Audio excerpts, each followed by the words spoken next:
Inner child, contrary to the word, which is the child part of it, which a lot of people think that means we are dealing with children. But actually, the importance needs to be given to the word inner. If we are talking about a part of us which is within us, which is coming from our past experiences. When we were growing up, a lot of times we have heard these terms: you're not good enough, you're not a good child, a sense of low self-esteem, a sense of that I'm not worthy of being loved.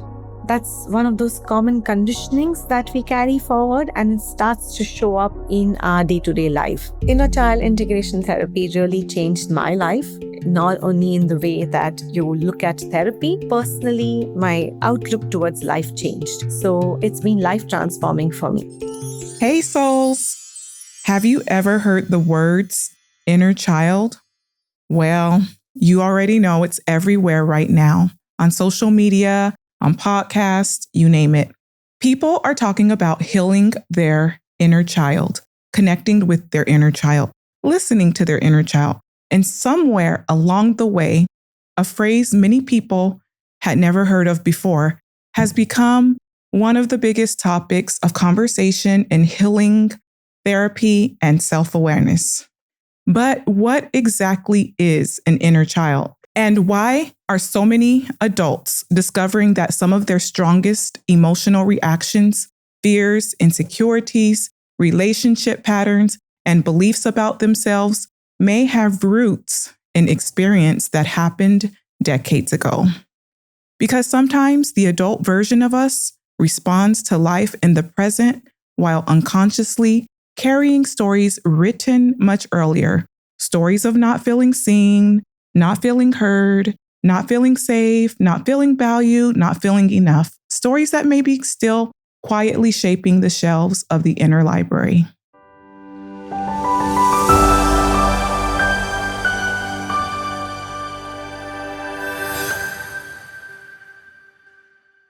Hi, souls.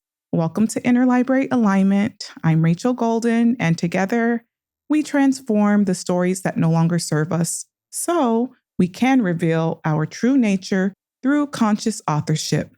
And if conversations exploring awareness, subconscious patterns, healing modalities, and the deeper layers of human experience resonate with you, make sure to subscribe so you don't miss future chapters of Inner Library Alignment. This is a space where we explore awareness, subconscious patterns, and the deeper layers of human experience with curiosity, reflection, and openness. Today, we're exploring inner child integration therapy and how early experiences can continue to influence emotions, relationships, behaviors, and self-perception long after childhood. And joining me today is Dr. Hemal Thakkar from Mumbai, India. She is the founder of the Wellness Construct. Dr. Hemal is a well-recognized homeopathic consultant with over 15 years of experience and an integrative approach to emotional wellness and personal transformation. Her work includes clinical hypnotherapy, psychotherapeutic modalities, and inner child integration therapy, helping individuals better understand subconscious patterns, emotional conditioning, and self-awareness. Dr. Hemal, thank you for being here today. Thank you so much, Rachel, for giving me this opportunity and inviting me. Thank you. So I just want to start off with the buzzword inner child. What exactly does inner child mean? Okay, so contrary to the word, which is the child part of it, which a lot of people think that means we are dealing with children, but actually the importance needs to be given to the word inner. If we are talking about a part of us which is within us, which is coming from our past experiences, which could be maybe a year ago, or it could be coming from our childhood. It could be coming from as far as back from our experiences from our mother's womb as well. And all of this contributes to that inner child that we are talking about. And how long has this concept been around? Just curious. I think it's been around since the time Carl Jung and Freud started talking about it. However, the buzz around inner child as an awareness that, okay, there's something like inner child that exists has been going on for maybe last 20, 30, 40 years that people have become aware of the therapeutic aspects of it. Okay. And that brings me to my next question. What exactly is inner child integration therapy? So a lot of times, this is what people ask me, that when you say the word inner child integration therapy, are you talking about dealing with children? Or the common understanding is it just going back in time? Actually, inner child integration therapy is much more than just going back to your childhood experiences and reliving them. We are talking about emotional, mental, and physical catharsis, which is the root of which is in those traumatic experiences of the past. So it's just not about going back to your past experiences.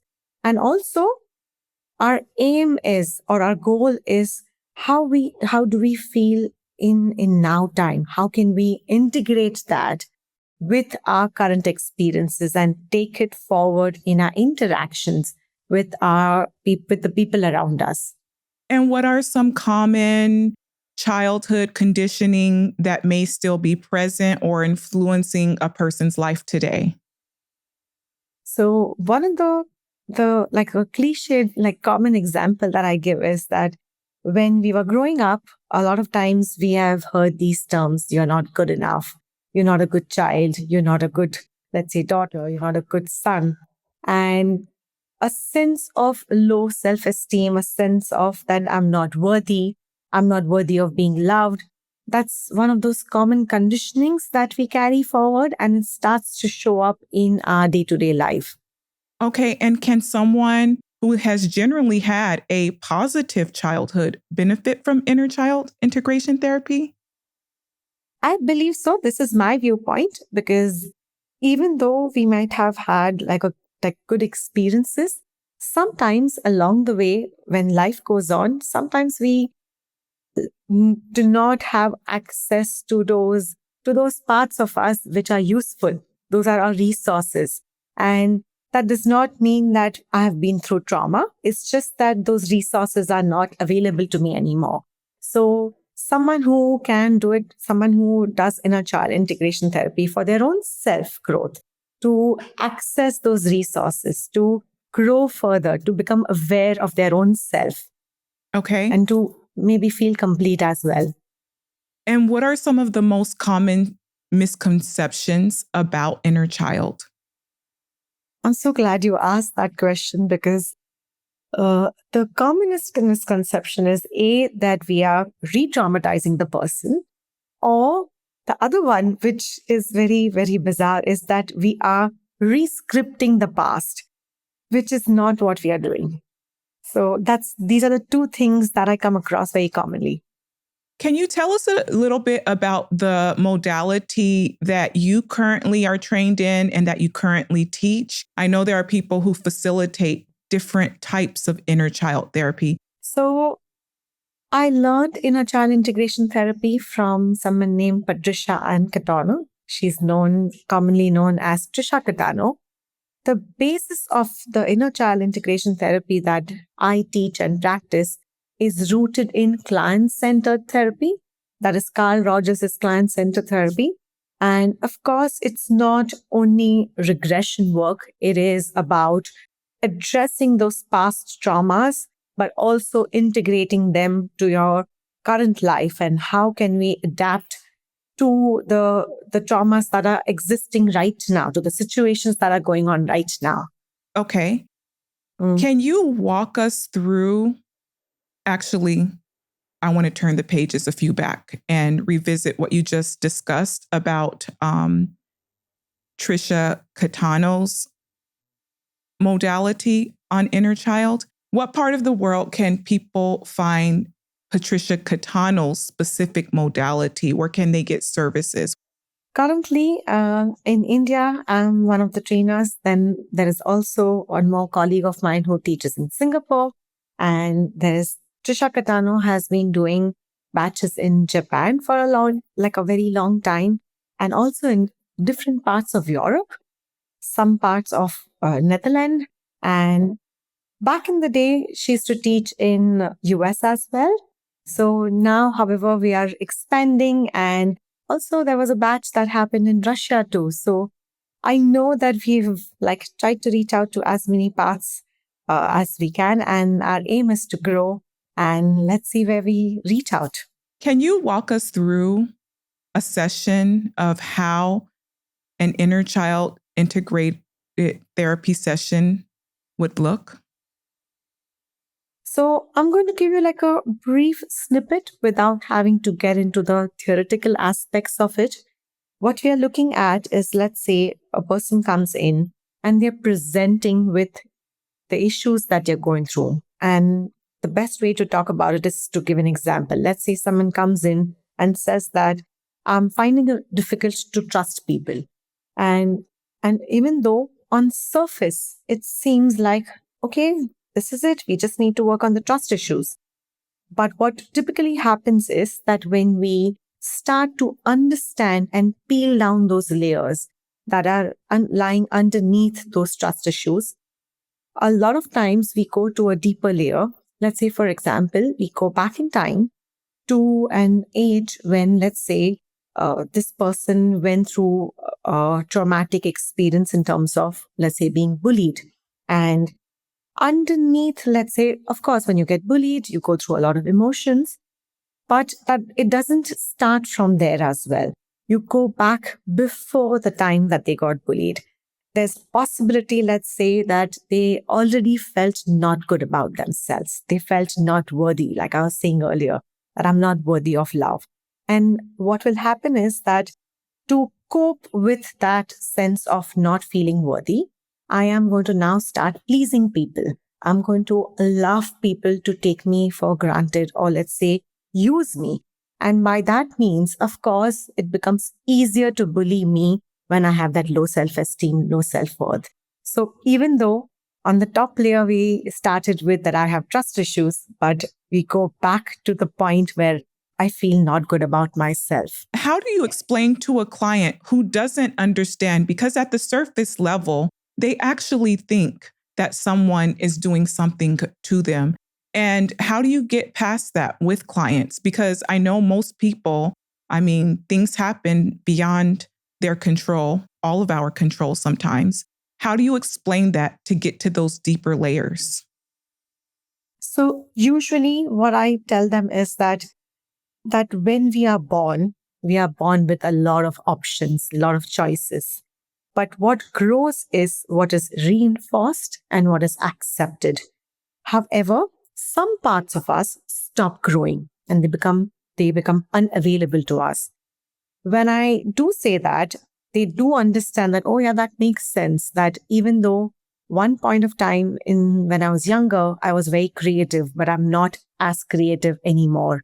And another thing that I do add on is that when we go through life situations, we tend to make conclusions and decisions about ourselves, about the situation, which help us to cope with that situation that we are going through, which also starts influencing us. When they understand this, they do understand that what they're presenting is just the surface, it's just the top layer. And hence we need to go back to the layer which is lying underneath. Okay. And so the next question I just want to ask you is, some people approach inner child work from a healing perspective, while others approach it through awareness and self-understanding. How do you personally relate to that? I think for me, I have felt both. Like personally, I've grown, I've become aware about parts of myself that I didn't know, I was not in touch with them. They existed, but I didn't have access to them. At the same time, it's helped me heal my relationships. Specifically, I remember that my relationship with my parents, which was, I would say, enmeshed, little entangled, I would not say it was not good, but it was not clean. And it definitely helped me heal that. Okay. Yeah. Why do you think so many people today are becoming more interested in doing inner child work, doing subconscious healing, exploring patterns? This is my viewpoint. I think there was a time back in the day when we started to understand about mental health, we started to do cognitive work. And that worked for a while in terms of that it's important to do that cognitive, maybe talk therapy to clear out your irrational thoughts and beliefs. Over the period of time, I think we've grown or evolved as human beings to understand the deeper emotions. And we've noticed that only just like doing that surface level work, like behavioral modification, is not enough. We are bouncing back to our issues that we presented with. And hence, I think now people are taking interest in working with something that is going to last for a longer time. Okay. For Yeah. someone newly curious about this topic of inner child, what book would you recommend and suggest they add to their inner library? My personal favorite is Homecoming by John Bradshaw. I just absolutely love that book. Homecoming And by John yes, Bradshaw. Okay, I've yeah, read that one. yeah, yes. I just love it because the way in which it's written, it's so simple at the same time, intense or deep, and it Yes, gives you it's a complete book. It gives you tools of how to recognize when something is not working and how to correct it as well. it does indeed. And is there anything else that you would like to share with our listeners? I think that inner child integration therapy really changed my life, not only in the way that that you look at therapy. Personally, my outlook towards life changed. So it's been life transforming for me. Okay, thank you so Mm. much.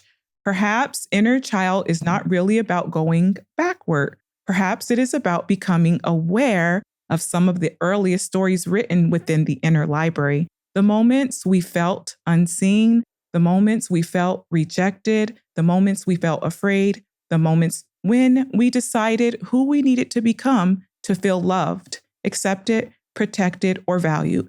And while those stories may have been written years ago, they continue influencing the way we relate to ourselves, others, and the world around us. Whether someone approaches inner child work psychologically, therapeutically, spiritually, or through awareness itself, the invitation is often the same: to bring conscious attention to the emotional volumes, beliefs, and patterns that may be still quietly organizing the shelves of the inner library. Because the moment awareness illuminates a pattern, a different relationship to that story becomes possible. Dr. Hemal, thank you so much for joining us today and helping us to explore inner child integration therapy with openness, curiosity, and reflection. Thank you so much, Rachel. And in our next chapter, we'll continue exploring the subconscious mind as we move into past lives and the possibility that some stories may extend beyond the chapters of our current life experiences. Thank you, souls, for joining us for another chapter of Inner Library Alignment. If today's conversation reflected something back to you, stay curious about what it revealed. Until next time, keep exploring the stacks of your inner library.